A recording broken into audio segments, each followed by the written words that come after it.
Welcome back to another episode of Rewind with Ellen. I'm your host, Ellen J. Wanjero. And I'm our co-host, Ro Carter. Hello, Ellen. How are you? Somebody is excited. No, I am too. I'm good. I'm good and happy to be back. Last week we had a little snafu with technology, damn technology. And we ended up going live on Instagram, which was an interesting scenario, but more on that on a later date. But we're back like we never left. How are you? I'm amazing. The weather actually picked up today in New York. I had a hoodie on. By the afternoon, I was just sweating. Oh, a hoodie? Damn. Okay. Yeah, last week I was complaining about the cold. Now I'm like, ooh, it's warm. So, anyway. Gotcha. How about you? I'm good too. I'm actually in a different location. I am in Charlotte visiting the fam, hence the different What up, Mom Dukes? What up, Mama? Yeah. And I think she's actually watching somewhere in the house the live show. So, hi, Mom. So we have a good show lined up today. Woo, it's about to get heated. So we're talking about Dave Chappelle's The Closer comedy special, which premiered on Netflix, what was it, Tuesday? And then we are talking about episode 3 of Our Kind of People on Fox. So, anytime I hear that Dave Chappelle has a comedy special, I get excited because I've come to the conclusion that it's a little bit more than a comedy special. At this point, it's a course. It's a class in some way, shape, or form, because I always walk away a little bit more enlightened. And that's one of the things I like, or rather love, about Dave Chappelle's brand of humor, because it's almost like he allows us to pry into his brain, into his deepest, darkest thoughts. And for the most part, there's some relatability there with it. So I enjoyed the special. There were moments where it was cringeworthy. Actually, quite a few moments that were cringeworthy. But I think the overall message was dope and it resonated. What were some of your initial thoughts before we dive into the content? Yeah, I had to look outside of myself for a second, right? And I had to say, would I enjoy this special if I've never seen Dave Chappelle before in my life and I sat there and I watched this, would I still enjoy it? But I had to be from a comedy mindset, right? So if I've never seen comedy before and I watch this, but if I like comedy, then I just have to respect the artist, or not respect the artist, but understand that it is art. And so I went into this, I'll tell people, I never really liked Dave as an earlier comedian. This is before Dave Chappelle's show. All he talked about was getting high back in the day. That's all he ever talked about. And so he's really elevated his game to the GOAT. And on that Chris Rock level, making you think about politics, about life, about what's going on. And so he hit every level here. And it was tough, right? There was those cringeworthy moments, but again, I think that's just him making us think about what is really going on. Like, what are we really, really talking about? Yeah. So the special marks the sixth chapter in an award-winning body of work, right? Like, this is his 6th comedy special, and he said this during the special that it's going to be his last for a while. I'm not sure what a while means, but I think it's interesting that he's taking a break, so to speak. But then he kind of talks about that in the special. So again, he made some poignant points. I think, he stood up for the rapper DaBaby, which I thought was interesting, right? Because while standing up for him, he makes a joke that just kind of goes back and is a low-key punch in the gut to the LGBTQ plus community. But what I didn't know about DaBaby, and now I know, and I don't know if this helps his case or not, is I didn't know that he shot somebody and killed them in a Walmart in some place in North Carolina. And so Dave's point was, he can get in a little bit of trouble for that, but then get canceled by the LGBTQ plus community for the remarks that he made. Those remarks were out of order. He had no business saying that. I don't care who you are or where you're from. You don't say that. And so for Dave Chappelle to even agree, like, those remarks were egregious. I can't believe that young man said that. So we learned a lot, even more so than what we thought we knew about Dave Chappelle. The whole idea of cancel culture and how it's geared towards Black people. I think that was his point. And discussing the disparity between, the baby and what happened with him. Whew, my takeaway from that special, I think, came towards the end in full circle, was understanding that people are having a human experience. Not even understanding, because you don't have to understand what the hell I'm going through. But you do have to recognize that I am going through something, and that should be enough. You don't have to agree with it. You don't have to love it. But let me go through what I'm going through, whatever transformation I need to go through. Allow me that space. Allow me to be me. And I think that's what Dave was saying. Now, when you pepper in below the belt jokes, it's hard to receive it. What do you think? That's true. It is hard to receive it when those jokes come. They're not. They're more than peppered in. They're all. I mean, they are like. But you know what? I think his argument also was, to the LGBTQ community, transgender community, is that, we've seen more strides. It feels like overnight, and I think because of social media, that we feel America has done more for that community than they've done for the Black community. And yet there's still suffrage, right? Right. We won't really acknowledge the wrongs that we did, that America has done. And so he's just pointing that out again, and maybe I was just thinking about this. Maybe it's easier because in that LGBTQ community and transgender community, there's all different flavors.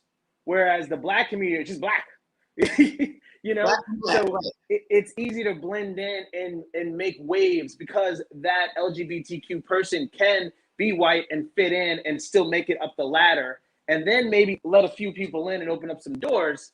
So it makes it a more palatable. Whereas the Black community, it's like, hey man, if we get in, it's known. Like when Jay-Z becomes a billionaire, everybody knows about it. Kanye, Rihanna, like everybody knows about it. It's not this quiet thing that happens because it's so rare to happen. And so I think that's the thing that he's challenging you to like really think about that. So when he brings up the baby, he's like, listen, what do you say? Don't abort the baby. Don't abort the baby. Yeah. And I was like, oh damn. But he gave a warning too. He's like, listen, you think you're uncomfortable now? Worse. It's only going to get worse. And so he does that. And I wanted to hit on a point too when he talked about the women's movement, and he was all aboard about that. But he said in the beginning, in my other specials, I just don't like the way the women went about it. You didn't want to be inclusive. People attacked me because the way I said, I was like, listen, it could be done in a better way. So you're wearing the same outfits, on the red carpet. You're wearing the pink hats to marches. And it's just like, does that really change anything? And if you really wanted to change something, you would actually go and actually get rid of your agent and go into the mailrooms and hire these women that are busting their behinds and create a community where everybody can be successful. And so when Dave touches on that point, he goes, hey, listen, I sacrificed. I put $50 million on the table. I left that behind because I felt what I was doing was wrong. And so I don't know how many people can say that, when they're trying to make a movement or make a point. And so he did it before it was even cool. Right now, if someone was to do, oh man, that person gave up 35, 50 million because of a cause. Oh man, well let's applaud them. Yes. No, he did it before it was cool. And so he opened up that door.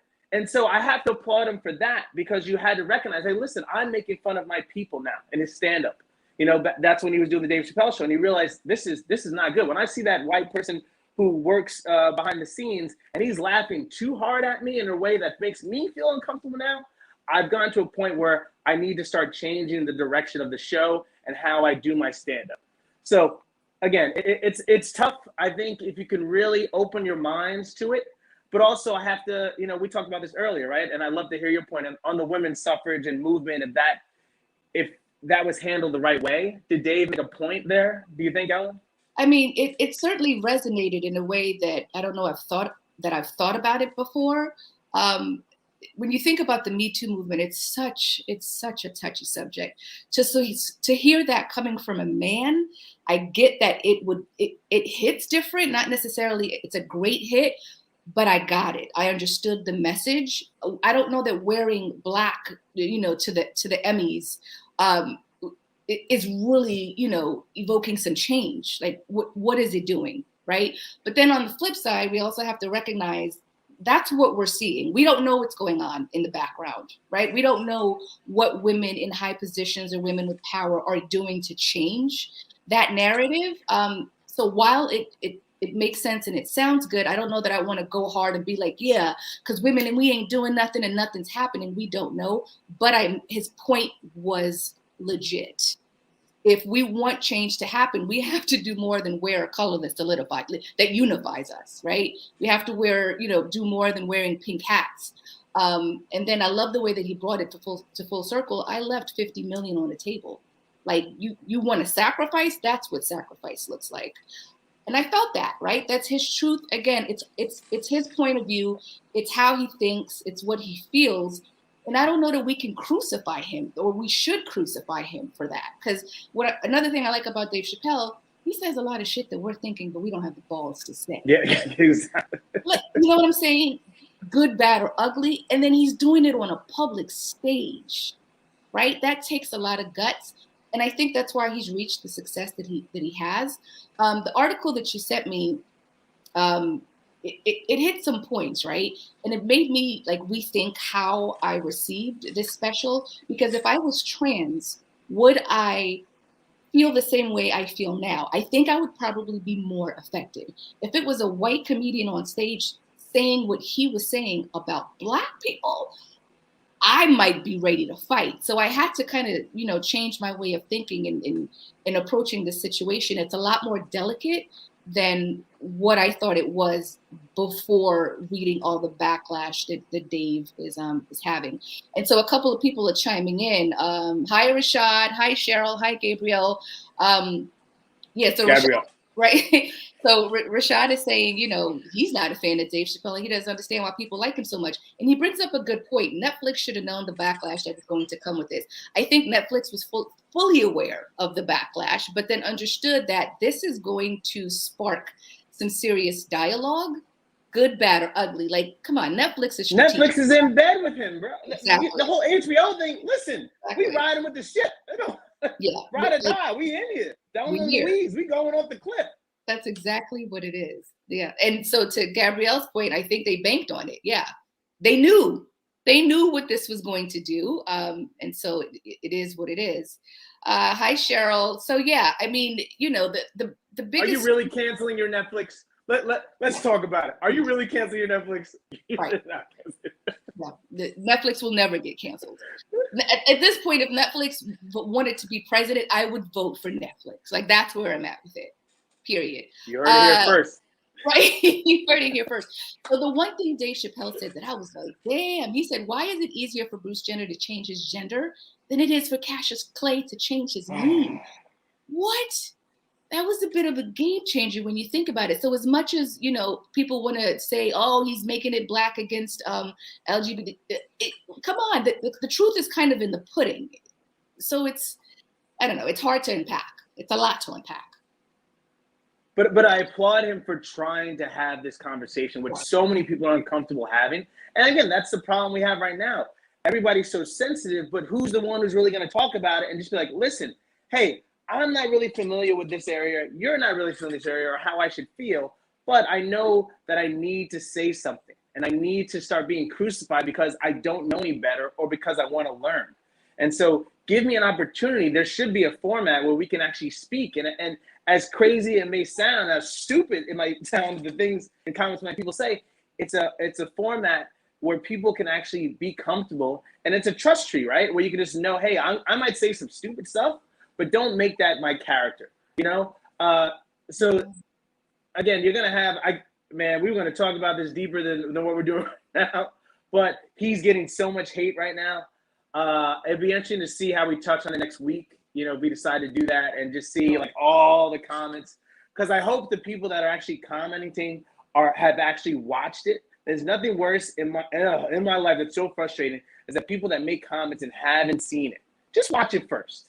And then if you still decide that way, or at least have an understanding, but again, at the end of the day, he's a comedian, people. He's not running for office. He doesn't control what happens in your society. Yes, he does have a megaphone. That's huge. But I've never seen him outside of his stand-up be any other person, but like, hey, how are you? And want to be inclusive of everybody. He's actually helped this small little town in Ohio with doing all the stand-ups. And it's a mixture of everybody. You know, he had an amazing friend who wound up killing herself, you know, transgender. And so, I feel for what he's about to go through, but I think he's at the point where, like, you know what? I don't care anymore. I'm going to take a break. I'm going to enjoy life. So it is what it is. I mean, he cares, but I'm sure he's just done defending it. That's what I meant. Let's be clear. Dave Chappelle does not hate the LGBTQ plus community. He does not hate transgender people. He's not speaking from a place of hate. And he's been very clear and candid about his lack of understanding in the early years. And so we've seen him sort of evolve into this person who now has empathy, and which was what he was preaching, right? Let's have empathy. And it goes both ways. Just as much as we need to empathize with the LGBTQ plus community, they also need to empathize with the Black community, right? And I mean, and again, to tie this back, I just need you to believe that I'm having a human experience. It doesn't get any realer than that. Again, despite what you're going through, just respect my experience. And that's all and that's all his message was based upon. And I loved that, you know, and to some degree it kind of, and this is just for me, somebody else could feel completely different. It sort of smoothed over the cringe-worthy jokes because at the end of the day, he's a comedian. Yes. And that's his job, right? But his underlying message, I think, is based and rooted in love and empathy and understanding, which is all we can ask from each other both ways. So, empathy is bisexual. I love that was a great quote. Empathy is bisexual. I was like, that's true. I mean, let's stop punching down on each other, right? As opposed to on my people, on, you know, one group. Let's just, as humans, let's evolve to not punching down on each other, which I think is the biggest takeaway. So again, if you haven't watched this, grab a cocktail and just sit back and experience that. Because it is. You might want to watch it alone, though. You might want to. And actually, Cheryl brings up a good point. She says it's his job. Don't let that define him as a person.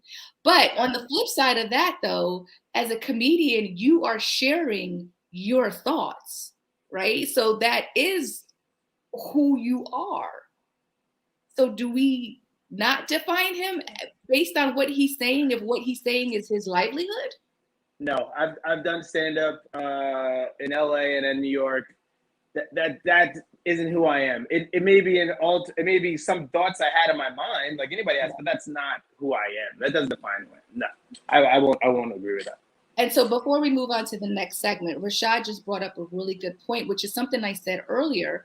He respects both of our opinions, but if we were a member of the queer community, he thinks our perspective would be different. And you're right, Rashad. And I agree. I started this conversation with that. If I was, I would think and feel completely different about it. So that's forced me to change how I initially perceived this special and look at it from a different lens. So I completely understand that, Rashad. Thank you for bringing that up. And we both get that. All right, so we are going to move on to Our Kind of People, a series, right? A series we've been following since it started, 2-3 weeks ago. We are chatting about episode 3, Hot Links and Red Drinks. Ooh, beautiful Black people. Woo! This keeps getting better and Happy 13th. Better, which is really exciting and a great setup to look forward to each week. So. Angela, she has her big presentation at Franklin Holdings. Like when you think about the anticipation of presenting in front of a board of a company, my God, I'm getting anxiety just thinking about it. And knowing that Leah's shady ass is going to be at the head of the table, you know, just ready to cancel Angela. Listen, but she handled it like a boss, like she always does. Speaking of Angela. Leah's critique about Eve's Crown, the packaging, did you think it was valid or did you think it was out of order? I'm going to go with both because there's a way to say, hey, you know, you can make more money with the packaging. But she was like, that ghetto packaging that you have. And I was like, oh, and I was like, to use that in a boardroom, I was like, oh excuse me. Well, but when she came back at it. Company, you can. Yes, but there's a respect, right? And so I think, listen, shout out to Angela for still holding her own in that room, in that boardroom. And she told her, like, listen, let me check you something. You know, and I wrote the quote down. This country has over 1,100 swap meets that generate 30 billion plus a year. And in case you were unaware, a ghetto is a neighborhood where oppressive systems work to disenfranchise and impoverish Black, brown, indigenous people. Those people have been buying Eve's crown for years, and I'm ride or dying with them. Right. And I was like, oh, yes. She hit it with statistics. Hercules. And so I was like, I thought we were going to get the job. Right. Negative. We getting the no? No. I thought it was a mic drop. I was like, boom, that's it. I'm done. That was a huge mic drop. And I loved the look on Raymond's face, right? Because he was like in between them. So he's kind of looking back and forth. And that would have been the moment for Leah to be like, you know what? I feel you, sis. But Leah was like, oh, well, it's a no for me. Especially because you're not willing to take this critique. You're not willing to process this critique. Like, damn, so I'm incapable of processing. But again, I think she didn't use the words, but that's the great thing about Leah, is that she knows how to push the button just a little bit, but also get a point across. So I guarantee you, if she didn't use the word ghetto, that Angela would have opened her mind and be like, you know what, that is something I should consider.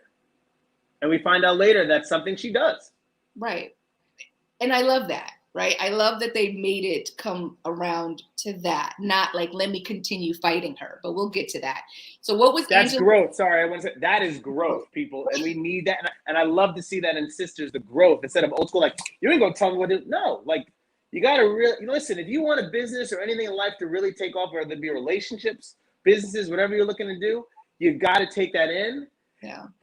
Humble yourself for a second, and then all right, process it. And then if you feel that still isn't the way, then boom, let it go, keep moving. Now, before she got to that growth point, she definitely keyed Leah's car, which I thought was yeah, she did do that. She did do that. That was a little hood right there, but she keyed the car while singing a freedom song as she walked.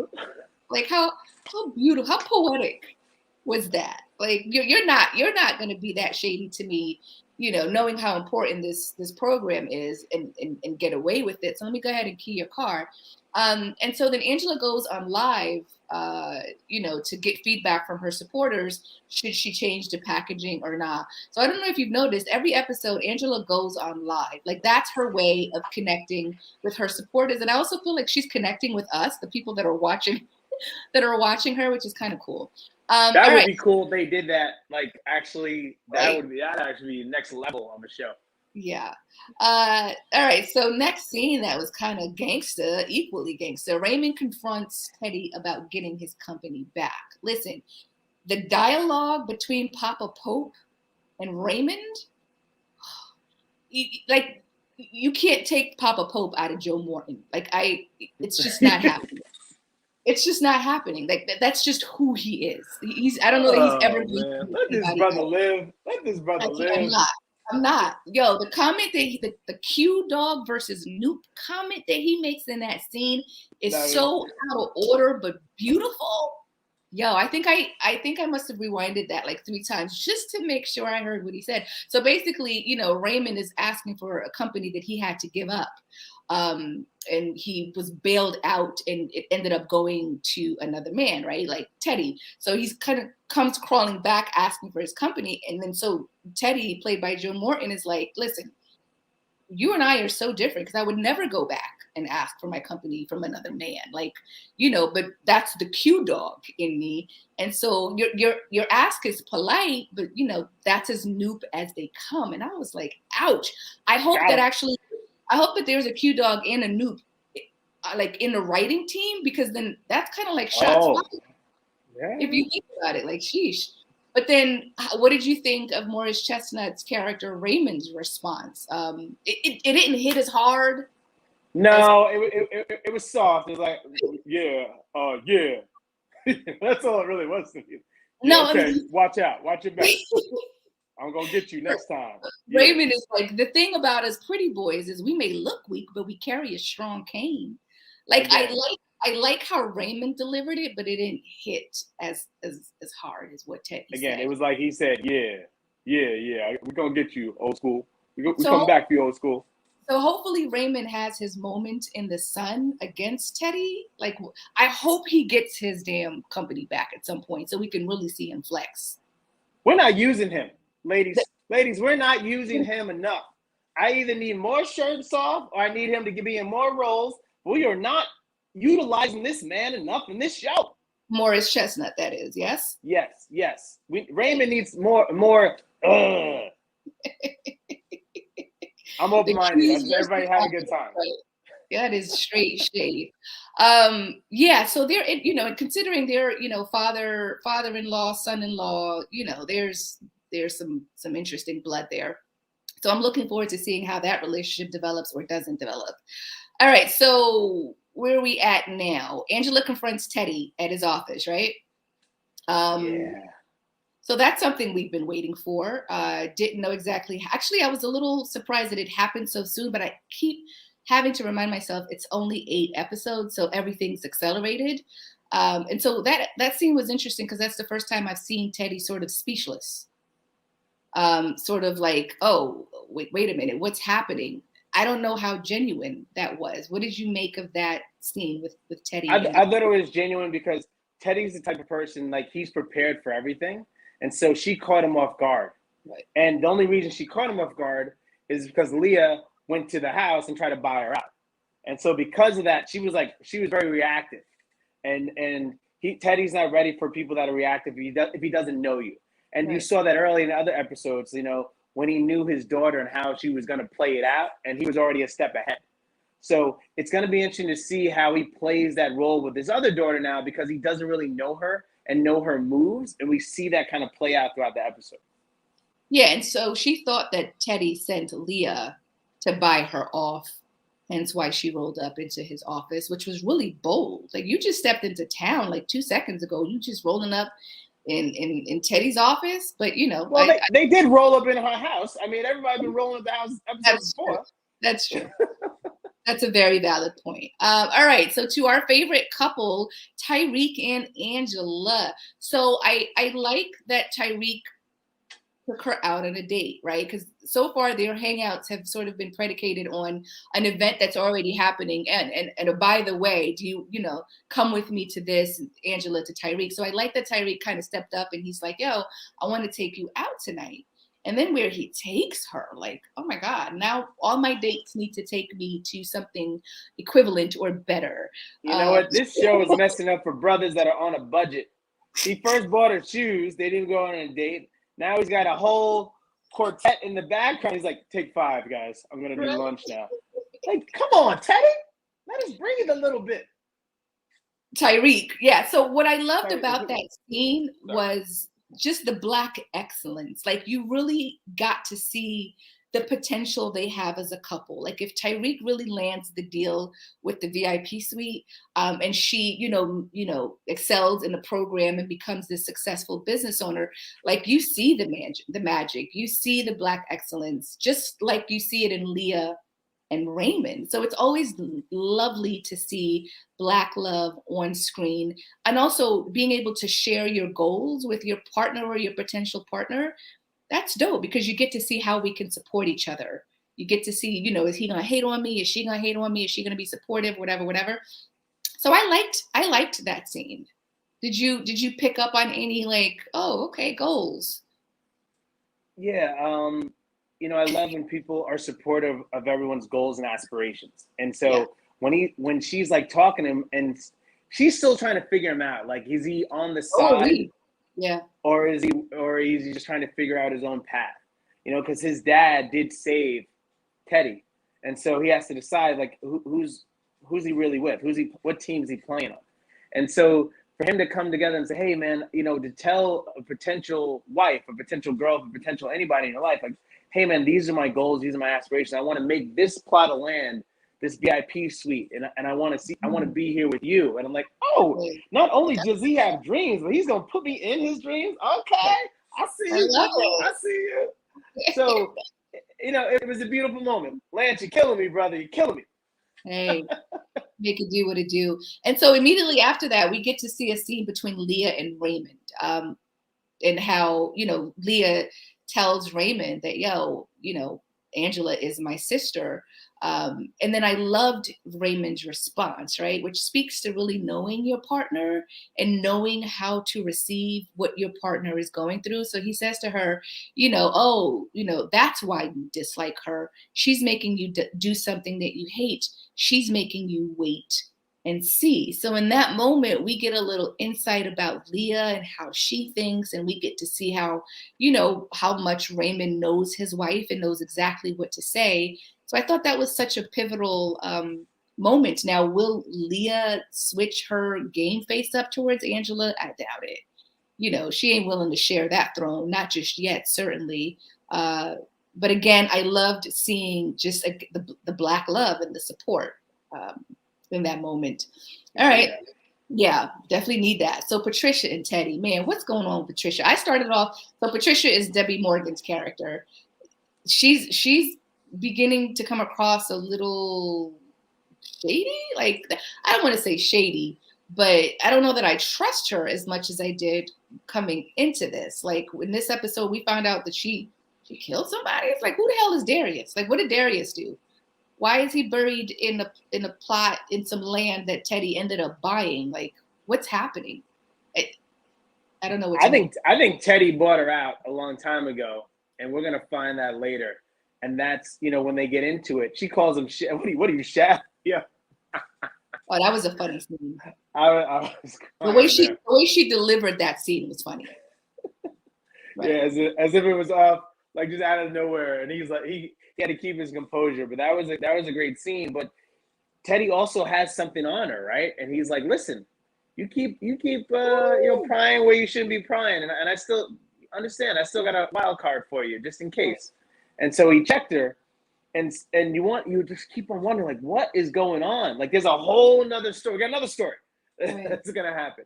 So I'm in for it, but I wish, don't piss me off, show. And Patricia has all the answers, and we could have just asked this one person this whole time. It's like she's sitting right there with you. You're going to do all these other things and hoops and all this stuff, and she could have asked, "Tell me the truth now." And Patricia just being Patricia. Whew. All right, listen, I'm still sticking to my conspiracy theory that she is Angela's mother. I don't know. That doesn't make any sense now. Okay, all right. She even had a flashback with her mother. Listen, again, the two sisters could have conspired to lie, to say, listen, you raise Angela because I don't have my shit together, and we'll just lead her to believe that you're her mother. Who knows? Our kind of people has become the Black novella. Right. I mean, at this point, in Ellen's eyes, this is the Black novella. It's sort of it's almost a novella. All right, so shit hits the fan at the red and black on a green event. My God. So Nana Rose pulls up, literally pulls up and wreaks havoc. Like, her, little bit of time on screen just erupts into, Leah saying, that Angela is the bastard child of my father because he had an affair with the help. Like, could you imagine witnessing that drama at such a bougie event like that? I'd just be there with my popcorn, like, oh, what's gonna happen next? Like, how mortifying for their family to go through that in that moment. But on the flip side, that moment sort of helps Angela out because she's the reason. It's her idea that sort of rectifies the situation, if you will, because she decides, like, hey, let's sort of come across as a united front and just, say that this is really what it is and we are handling it, blah, blah, blah, this way. And so that moment when they're on stage and Teddy is holding both of his daughter's hands, I was just kind of like, oh, wow, this is huge. Although it's forced and it's, it's disingenuous, you kind of got to see what it could look like if things were all peace. but they are not. What did you think? What did you think of that scene? Yeah, that was crazy. First of all, the outfits, I mean, the designer, the set, I think this is going to be the staple of parties like going forward. This is how Juneteenth is going to be celebrated going forward for the Black community. And it was beautiful. They're in their red dresses, and I wonder why they were so sequenced together. And it did make sense later when he's holding both their arms up, like my daughters. And I was like, oh, now I see the color scheme. Sorry, I used to do some construction back in the day. My eyes see certain things, and so when you saw the dad in the middle and then them both wearing red dresses, it was beautiful. It really came together, like that whole stage. Yeah, Angela's gangster, man. You can't sleep on her. She has a goal, and sometimes I wonder, is the goal to be successful in her business or just to find out what's really going on? I mean, she's got it. She's always. Sometimes I feel she's leaning more one way than the other, and I think she's gonna have to find out for herself which one she really wants more. Does she want this to really be the next thing, or does finding out what her mom and dad's relationship really was, is that gonna change everything for her? Hey, okay, I didn't like your mom, or this happened. Okay, great, but no, you're starting a business that you want to create a foundation for your family, for your daughter, and all these things. So, I mean, I think as we go down the line and into more episodes, she's going to have to make a decision. Is it worth going through all this craziness, to find out the answer? Or am I better off just getting what I can get and get in and out? Nah, I'm team both. Like, she is fueled equally by both. And so that's her platform. I think that should not change because they're going to feed each other. Yeah. It has to be. You can bite off more than you can chew. You can't do that. I'm just saying. I think Angela's a G and she can handle it, as we've seen thus far. I loved her hairstyle at that event. Oh my God, I thought it framed her face beautifully with the braids that kind of came down her face. She looked beautiful. Listen, shout out to Nadine Ellis. I meant to say this earlier when we were talking about Leah, but there's something about this particular episode that has me looking at her like, damn, Nadine, you are the absolute ish. Like, I don't know that she's ever been in a role that she didn't deliver, but for some reason, this particular show, we get to see her in a whole different light, and she is carrying her role of Leah. So shout out to Nadine Ellis, because also her hair, her perfectly coiffed tresses were beautiful. Like, whoever's styling this hair on the show, keep it up. I feel like the set is like going to the barbecue. Yeah. Everybody's having a good time, good music, just having a good vibe. Yeah. And so Angela makes a big move when she gets on stage. Like, she wasn't supposed to grab the mic and talk at any moment, but what does she do in true Angela fashion? She grabs the mic and says, thank you for granting me, my spot in the incubator program. Like, no one gave this to you, homegirl. Like, it was a no from Leah, last we heard. And so now she's kind of put herself in it. Like, how it doesn't get any more gangster than that. Like, but that's Angela for you, and that's why we love her. Did you want to say anything about that? I'm sorry. No, hey, kids, take advantage of your opportunities. When they present themselves, jump on it. Never know. Oh, so Rashad just answered a question. Derek J from The Real Housewives of ATL is the lead stylist on the show. Oh, okay. Thanks for that. All right, Rashad. You gotta give Rashad on the after hours. Listen, Rashad's gonna be a third member of this on the back end, like feeding us information. Keep it coming, Rashad. All right, so Tyrique and Teddy. So this particular scene, we got to find out that Tyrique is not maybe who we thought he was. And I don't know how I feel about that. But then exactly how shady is he though, right? Like, yes, it sounds like, it seems like Teddy is pulling some strings, but is Tyrique going along with it, or does he feel obligated or forced to do it? Like, I don't know that Tyrique is a shady person by nature, but he's going along because maybe he feels indebted to Teddy. So basically we find out that, Teddy asked Tyrique to put cameras around Angela's business / home so he can watch her coming and going, which is weird that Tyrique would agree So what are you thinking about Tyrique? Is that, as a dude, would you do something? Like, would you do that? Well, I didn't expect that question. You got me, Ellis. No, because yes. No. I'm only going through the character. Myself, no. No. But as the character, understanding the bond I have with this, like, this is my family, basically, right? So I don't know, Angela from, anything. So I'm getting to know her now, and getting to know her, I'm starting to like her and maybe fall in love with her. And so me trying to get in with her now, I've kind of messed it up that I kind of like this woman because, he starts defending her. He's like, you know what, Teddy, she's actually a good person. She just wants to be successful and make a career for herself. That's it. That's all she really wants. She's not asking for anything else. She's not like you guys. And so I think Teddy comes across, Teddy comes across to Teddy about that. But then Teddy's like, you know what?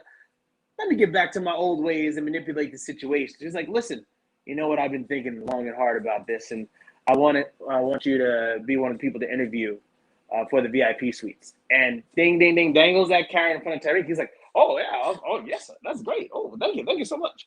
And I was like, come on, brother. But that's what he wants. And so I'm afraid, that relationship is going to get really, really testy coming down the line. When Teddy asked Tyrique to pull the trigger, what's going to happen? And how's that relationship with him and Angela going to be? Does he open up to her about what he's doing and tries to play into that? Like, hey, he doesn't know, but I really do care about you. So let's keep this facade going so you can get in deeper. Or does he just say, hey, you know what? This is what it is. I'm just trying to do me. You know who I wouldn't mind seeing hook up? Oh, look, how about that? Hook up was the term we were looking for before, remember? Boom, there we go. We got to put in the book. Hook up. We were saying some crazy stuff before, people. Right. I as much as I would love to see Angela and Tyrique hook up, I also want to see Angela and Raymond hook up. Like, that would be hot. Now, you brought up a good point early, or a good scenario. You want to share that real quick? Yeah, so people forget, and you forgot this, that his boy, the white guy, ended up hooking up with his wife. Well, he kissed her. Yeah, again, hook up, kiss, same. Yeah, those are two very different. For me, it's same umbrella. But yes, sorry, he kissed her, and the daughter saw that, right? Yes. So he still doesn't know. Raymond still doesn't know about that at all. And so what my fear is that Tyrique has at some point has to tell Angela that he's been playing a double life. And so that might come down to a head where Teddy spoils it for Tyrique and tells Angela, and then Angela's upset. And then Raymond finds out about Leah cheating on him. Well, a kiss, sorry. That's still a cheat. Last time I checked the marriage. And maybe when they're working together on the incubator project, that maybe something hits off. And I would love if there was a little Stevie Wonder playing in the background and it was a scene just like out of The Best Man, because that would be crazy. Hope y'all get that reference. Yeah, a lot of people. That would be interesting, though. All right, so we also find out, it's confirmed that Teddy has Parkinson's, right? Which we kind of it was leading up to. So I have a plot twist. Now that Teddy has Parkinson's, he becomes incapacitated and leaves everything to Angela. Could you imagine the drama with Leah? Like, what if he really forges a relationship with Angela and he sees himself in Angela, because he really doesn't see himself in Leah, and he kind of alluded to that, I think, in episode 2, right before she was shooting for her Forbes cover. And so I kind of foresee him getting to a point where he can't lead Franklin Holdings anymore, and he's not going to leave it to Leah. Might leave it to Angela.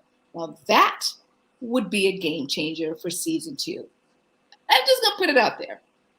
Listen, you don't see that happening?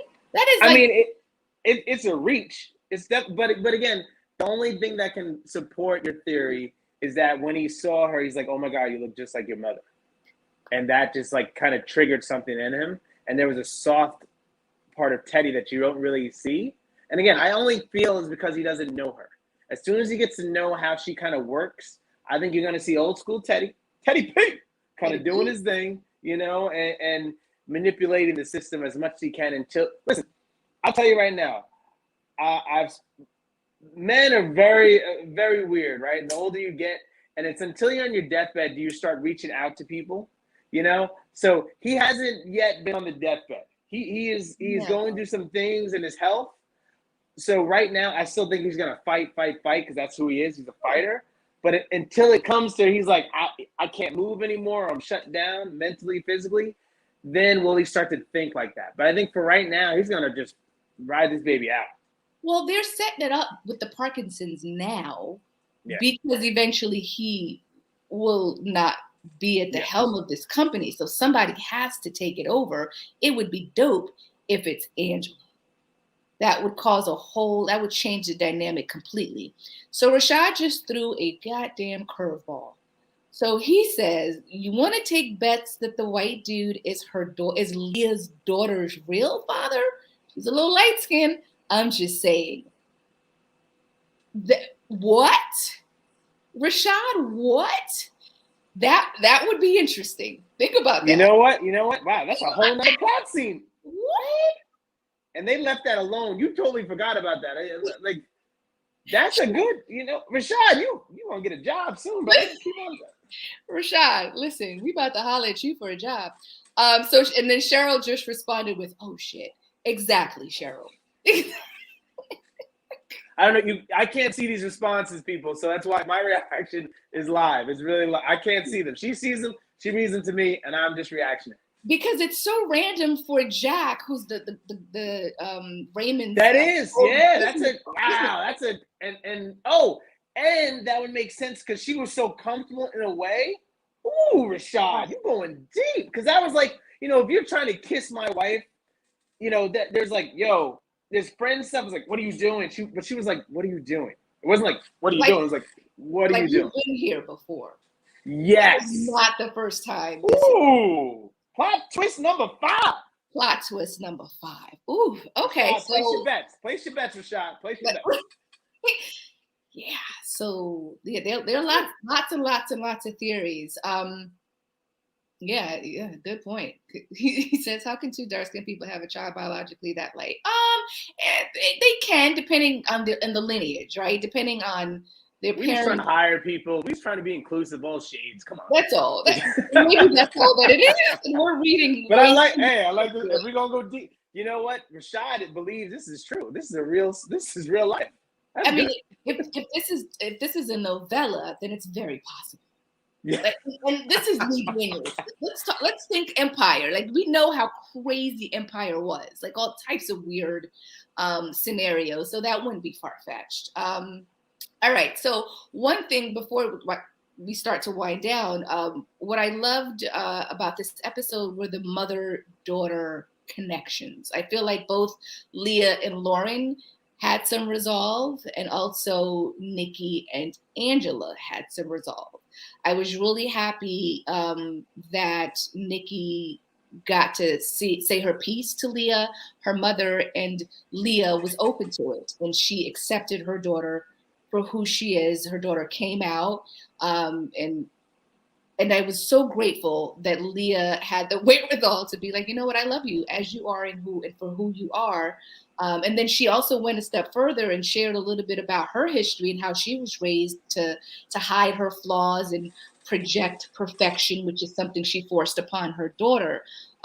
So I love that her response was, I just want you to be free, which was kind of dope considering that the whole episode was centered around Juneteenth and freedom. So that was a nice tie to that.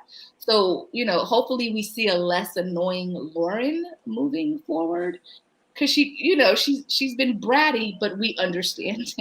Yeah. We understand why.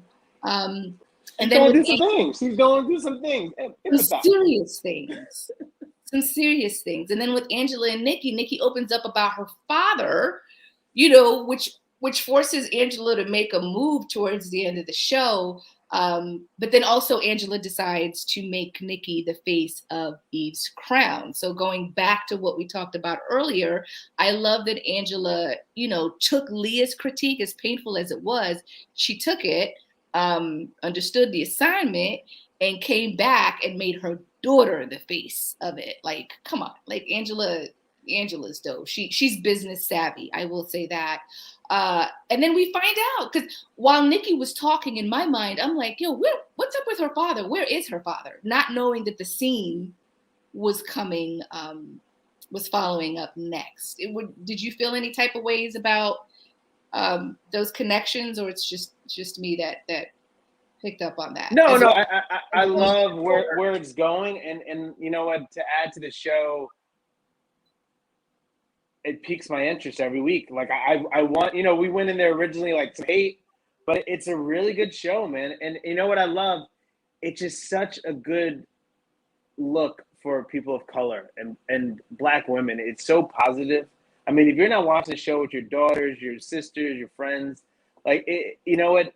How to have a conversation when you're angry, how to communicate, how to really be a business person, how to get through these streets and these ups and downs that we all go through. And they're having these conversations that are everyday things that we deal with. And so you don't really have people, I don't remember anybody really saying, hey, I had that talk with my mom. We just work through it. And that's what we do. Black folks, that's what we do. We work through it. But to have that conversation, that dialogue, it's beautifully done, well written. And we need to start having these conversations, especially in the Black community. And I love that we see that every single week. And I love that they stick true to that. And I hope they continue to do that. So Cheryl Perk brings up a good question. She says, so does Nikki like girls or boys? So we're clear Lauren is into girls. She came out. That's going But Nikki's befriending Taylor, who is who's Lauren's boo. But I don't know that necessarily means that she's into girls. I think Lauren's boo is gonna set her up, and they're gonna be some more trouble. You think so? I think I don't think she's into girls, but I think there's gonna be a moment because they're all going through some stuff right now. Like, wait, you don't think who's into girls? Angela's daughter? Angela. Sorry, Angela's daughter is Nikki. Yeah, Nikki. I don't think Nikki's into girls at all. But I think she's just in a moment where she's like very vulnerable to his feelings, and she wants love. So, like, she keeps on talking about her grandmother's not there anymore, right? She was my rock, and that's who I can confide to. And now I have no one to confide to. So now to have somebody who's like just got fell off the side of a boat and went through some stuff is like very traumatized. We are both going through that trauma together. They're different, but we're both going through trauma right now as a team. So what better way than to have somebody come kind of talk to you and kind of understands who you are? And she talked to her, hey, this video came out again. This is who I was. It's not me anymore, but it's who I can be. And I'm scared of that person. And so I want you to understand that. She's like, no, I get you. And so I just hope that doesn't spoil, because Lauren loves her, right? She said, I really love her. And so she hasn't been able to talk to her yet to express that love because she allegedly pushed her over the boat. And now you find out that she wasn't pushed off the boat. And so I don't know how that's going to unfold. But at some point, it's got to come together. That's weird. And a storyline that we're forgetting about is before Nikki, Angela's daughter, found out that her mother is related to the Franklins, there might have been a spark between her and her potential cousin. And so I think it's funny that, I think it was in episode 2 when Patricia, Debbie Morgan's character, approached Nikki and the cousin, I can't think of his name right now, which is terrible. And she said something about kissing cousins. Quincy, right. Played by Kyle Barry. So that's going to be interesting to see how Nikki navigates that, because Quincy is interested in Nikki, I think. But Nikki knows that we're cousins. That's your cousin now. You just learned that's your cousin. Right. So I hope that we get to see a little bit more of Lauren that's likable, because she hasn't been that likable thus far. And honestly, not that I haven't been a fan of Nikki's character, the way she storms off when she's mad irritates me. I'm not quite sure what it is, but it just feels so contrived. Like anytime she's mad and she storms off, like her facial expression and the way she storms off is just, it's too much. That's what kids do. It drives you insane. Listen, I have I friends don't that have like kids. it. I look at them sometimes. I'm like, you're such a child. Do that? Like, girl, you better get back here. That's a good point. That's a good point. You know, listen, you gotta hang out with more people with kids. It's I guess I roll my eyes all the time. I'm like, did your daughter just say that to you? Yeah, Rashad says they're half cousins. Does that really count? That's a good point, Rashad. Is it? No? Okay. That's wrong. Rashad just loves his job. Rashad. That's Anyway. wrong. Hired and fired same day. All right. That's Yeah, so another good point is this is very reminiscent of Dynasty, which is something you brought up when we first started talking about the show, and it is. And also Dallas. I grew up on Dallas. I still watch reruns of Dallas whenever I can till this day. So what's impressive thus far is that it's only 8 episodes, and the creators and the writers have packed so much drama in each episode, but it doesn't feel forced. Yeah. It doesn't. I feel like, it forces us to pay attention because something is happening every 2 minutes. But we liked this when we watched what was the yes, no, not Empire. The show, the Black Sex in the City show. Oh my God, I can't believe I forgot the name. Yeah. Yeah, that show. So it was 8 episodes. It was a lot happening, and I kind of like that. It forces you to sort of commit. And so for those that have commitment issues, run the world. Thank you. Woo, yeah. Woo. So we have 4 more episodes. God only knows what's going to unfold. I can't wait to watch it. Shout out to the cast and to the writers for delivering yet another incredible episode. Any last words? No, we got to do better keeping it under 30 minutes. Yeah, so I knew going into this, we're not going to keep 30 minutes, and that's okay. All right, it is what it is sometimes. Yeah, so thank you. Shout out to Rashad, to Cheryl, to Gabrielle for chiming in and having this conversation with us. We will be back next week, God willing, technology willing.